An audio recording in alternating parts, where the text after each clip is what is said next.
আসসালামু আলাইকুম সুপ্রিয় শিক্ষার্থী বন্ধুরা, আশা করি তোমরা সবাই ভালো আছো। তো আজকে আমি এসেছি ষষ্ঠ শ্রেণীর শিক্ষার্থী বিন্দুদের জন্য। তো বন্ধুরা, আজকে আমি আলোচনা করব তোমাদের চারুপঠের কবিতার অংশের তৃতীয় কবিতা মানুষ জাতি। তো চলো বন্ধুরা, আজকের এই কবিতাটি শুরু করা যাক। তো বন্ধুরা, চলে এসেছে আজকের কবিতায় মানুষ জাতি, লিখেছেন সত্যেন্দ্রনাথ দত্ত। জগৎ জুড়িয়া এক জাতি আছে, সে জাতির নাম মানুষ জাতি। এক পৃথিবী স্তন্যে লালিত, একই রবি শশী মোদের সাথী। শীতাতপ ক্ষুধা তৃষ্ণার জ্বালা, সবাই আমরা সমান বুঝি। কচি কাঁচাগুলি টাটো করে তুলি, বাঁচিবার তরে সমান বুঝি। দোসর খুঁজিও বাসর বাঁধি গো, জলে ডুবি বাঁচি পাইলে ডাঙ্গা। কালো আর ধলো বাইরে কেবল, ভিতরে সবাই সমান রাঙ্গা। বাহিরের ছোপ আচরে সে লোভ, ভিতরের রং পলকে ফোটে। বামন শ্রিদ্ধ বৃহৎ ক্ষুদ্র, কীর্তন ভেদ ধুলায় লোটে। বংশে নবংশে নাহিক তফাৎ, বনেদি কে আর গর্বনেদি। দুনিয়াদের সাথে গাধা বুনিয়াদ, দুনিয়া সবারই জনম বেদি। তো বন্ধুরা, এখানে কিছু শব্দ অর্থ আছে, সেগুলো একটু দেখে নেই। যেমন এক পৃথিবী স্তন্যে লালিত, একই মায়ের দুধ পান করে যেমন সন্তান সন্ততি বেড়ে ওঠে, তেমনি পৃথিবীর সব জাতি ধর্ম গোত্রের মানুষ একই পৃথিবীর খাদ্য পানীয় গ্রহণ করে জীবন যাপন করে। রবি শশী সূর্য ও চাঁদ, শীতাতাপ শীত যোগ আতপ মানে ঠান্ডা ও গরম। ক্ষুধা তৃষ্ণার জ্বালা, ক্ষুধা ও পিপাসার কষ্ট। কচি কাঁচাগুলি ডাটো করে তুলি, ছোটদের পরিপুষ্ট করে তুলি। যুঝি যুদ্ধ করি বা লড়াই করি বা সংগ্রাম করি। তরে জন্য সাধারণত পদ্যে এ শব্দ ব্যবহৃত হয়। ডাটো পুষ্ট শক্ত বা সমর্থ। বাঁচিবার তরে সমানভোজী, মানবিক জীবনযাপনের জন্য সব মানুষই লড়াই করে। বাসর বাঁধিগ সম্প্রীতি গড়ে তুলি, দোসর সাথী বন্ধু সঙ্গী। ধলো সাদা ফর্সা শুভ্র, জলে ডুবি বাঁচি পাইলে ডাঙ্গা। জীবন সংগ্রামে কখনো বিপদে পড়ি, আবার সংকট পেরিয়ে নতুন জীবনের স্বপ্ন দেখি। ডাঙ্গা স্থল উঁচু ভূমি চর, জনম বেদি স্মৃতিকা গৃহ জন্মস্থান। ছোপ রঙের পোস্ট ছাপ বা দাগ, বাহিরের ছোপ আচরে সে লোক। মানুষের বাহিরের রং চেহারার রং যাই হোক না কেন, আচর লাগলে বা কেটে গেলে যে লাল রক্ত বের হয় তা বাইরের রক্তের পার্থক্যকে ঘুচিয়ে দেয়। শূদ্র হিন্দু চতুর্বর্ণে বা চার বর্ণের একটি হলো শূদ্র। বনেদি প্রাচীন সম্ভ্রান্ত, গড় বনেদি অভিজাত নয় এমন, তুলনীয় গড় হাজির। বুনিয়াদ ভিত্তি, দুনিয়া সবার জন্মবেদী, এ পৃথিবী সব মানুষেরই জন্মক্ষেত্র। বক্ষ হিন্দু ধর্মতে পরমেশ্বর বা বিধাতা। এরপরে বন্ধুরা, আমরা চলে যাব এই কবিতার অনুশীলনীতে। তো চারুপাঠ ষষ্ঠ শ্রেণী বাংলা প্রথম পত্র তৃতীয় কবিতা মানুষ জাতি, পৃষ্ঠা নাম্বার 71 থেকে 75 পর্যন্ত অনুশীলনের সমাধানগুলো একটু দেখে নিব।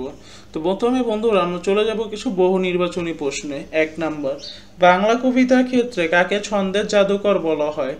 ক কাজী নজরুল ইসলামকে, খ রবীন্দ্রনাথ ঠাকুরকে, গ সত্যেন্দ্রনাথ দত্তকে, ঘ জসিম উদ্দিনকে। এখানে আমরা একটু আগে পড়েছি সত্যেন্দ্রনাথ দত্ত ছন্দের জাদুকর হিসেবে বলা হয়, তো উত্তর হবে গ। দ্বিতীয় প্রশ্ন, এক পৃথিবী স্তন্যে লালিত, এই উক্তিতে কি বোঝানো হয়েছে? ক একই পৃথিবী স্নেহ ছায় বেড়ে ওঠা, খ জীবন ধারণের ভিন্ন উপাদান, গ মানুষ মানুষে মেলবদন, ঘ মানব কল্যাণে কাজ করে যাও। তো আমরা একটু আগে পড়ে এসেছি শব্দার্থে যে একই পৃথিবীর স্তন্যে লালিত বলতে যে একই পৃথিবীর খাদ্য আবাসস্থল থেকে ভোজন করা, সেটি বোঝানো হয়েছে। তো উত্তর হবে ক একই পৃথিবীর স্নেহ ছায় বেড়ে ওঠা। এরপরে উদ্দীপকটি পড়ো এবং 3 ও 4 নং প্রশ্নের উত্তর দাও। প্রীতি ও প্রেমের পূর্ণবাদনে যবে মিলি পরস্পরে, স্বর্গ আসিয়া দাঁড়ায় তখন আমাদেরই কুরে ঘরে। 3 নম্বর প্রশ্ন, মানুষ জাতি কবিতা যে বিষয়টি এখানে প্রাসঙ্গিক তা হলো: 1 সকল মানুষের ভালোবাসার অনুভূতি ভিন্ন, 2 সকল মানুষের অভ্যন্তরীণ গঠন ভিন্ন, 3 জাতিভেদ বর্ণভেদ কৃত্রিম।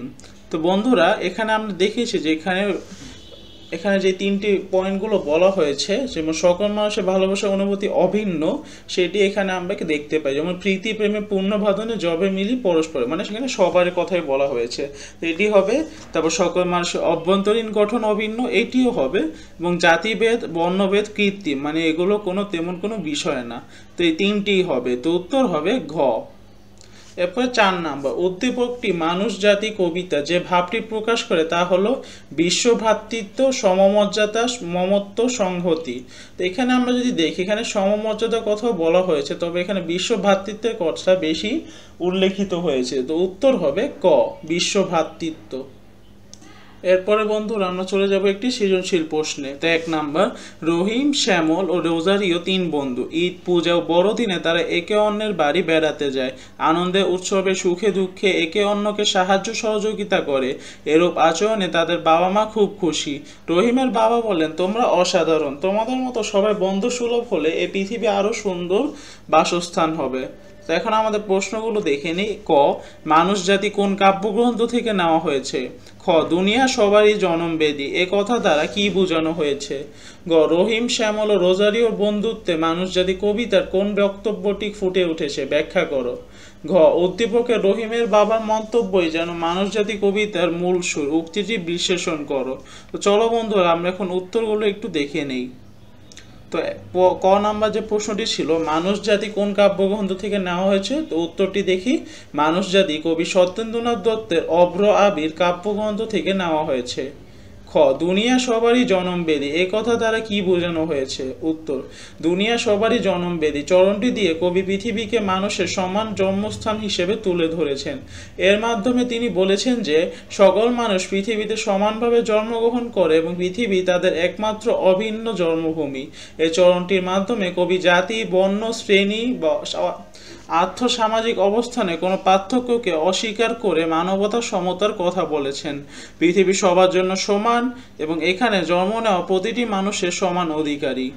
গ নাম্বার, রহিম, শ্যামল ও রোজারিওর বন্ধুত্বে মানুষ জাতি কবিতার কোন বক্তব্যটি ফুটে উঠেছে? ব্যাখ্যা করো।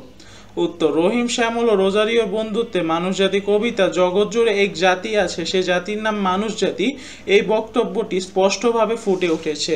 কবিতায় কবি সত্যেন্দ্রনাথ দত্ত বলেছেন যে পৃথিবীর সব মানুষ এক জাতি, আর তা হলো মানুষ জাতি, যেখানে কোনো ধর্ম, বর্ণ, জাতি বা সামাজিক অবস্থানের পার্থক্য থাকা উচিত নয়। রহিম, শ্যামল ও রোজারিও একে অপরের ধর্মীয় উৎসবে অংশ নেয়, যেমন ঈদ, পূজা ও বড়দিন, এবং তাদের মাঝে কোনো ধরনের জাতিগত বা ধর্মীয় ভেদাভেদ নেই।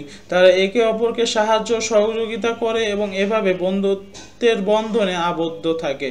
তাদের এই সম্পর্কের মধ্যে সব ধরনের বিভেদ দূরে সরিয়ে মানবিকতা ও সহানুভূতির পরিবেশ সৃষ্টি হয়। তারা উৎসবে এবং দুঃখে একে অপরের পাশে থাকে, যা কবির চিত্রিত মানুষ জাতির আদর্শের সাথে একদম সঙ্গতিপূর্ণ। এখানে কবি যে মানবিক সম্পর্কে কথা বলেছেন তা বাস্তব জীবনে প্রতিফলিত হচ্ছে, যেখানে ধর্ম বা জাতির ভেদাভেদ অতিক্রম করে একত্রে জীবনযাপন করা যায়।